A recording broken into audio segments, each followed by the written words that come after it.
देवर जी पेन्ही न धोती पियर अरघ के बेर भइल। देवर जी पेन्ही न धोती पियर अरघ के बेर भइल। बानी पैदल देव के बारघ त हमारा लेट होई, त हमारा लेट होई। देवर जी पेन्ही न धोती पियर अरघ के बेर भइल। देवर जी पेन्ही न धोती पियर अरघ के बेर भइल। बानी पैदल देव के बारघ त हमारा लेट होई, त हमारा लेट होई।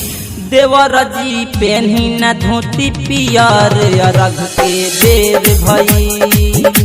देवर जी पेन्ही न धोती पियर अरघ के बेर भइल। संगीत डिजिटल रिकॉर्डिंग स्टूडियो पिपरा।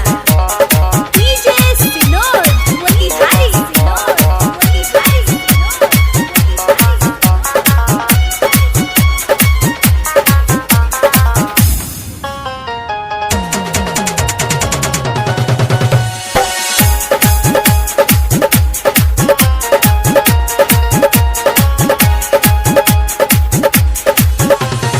दौरा उठा के चली रउआ मम्मी पापा जी के साथ में, साथ में, साथ में। लागत बाटे आ जाई अरचन हमन के पूजा पाठ में, पाठ में। भर के बाकुसी जिद कइले बड़ा बेसी तो गलती ढेर होई, तो गलती ढेर होई।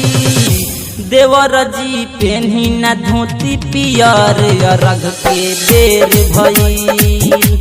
देवर जी पेन्ही न धोती पियर अरघ के बेर भइल।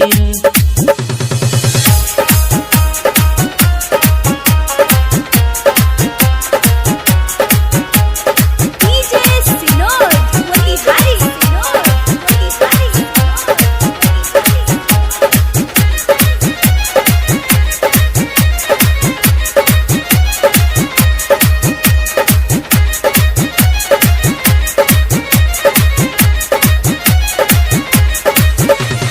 राइटर मुकेश पिया गइले विदेशवा काहे करावेला नी होरावा होनी, होरावा हो। संजीत संगम राजेश राजा चली न तोहर बहानवा हो, बहानवा हो।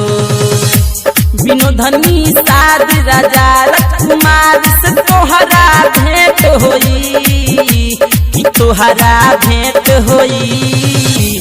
देवर जी पेन्ही न धोती पियर अरघ के बेर भइल। देवर जी पेन्ही न धोती पियर अरघ के बेर भइल।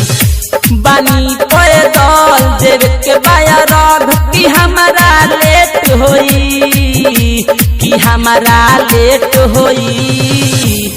देवर जी पेन्ही न धोती पियर अरघ के बेर भइल। देवर जी पेन्ही न धोती पियर अरघ के बेर भइल।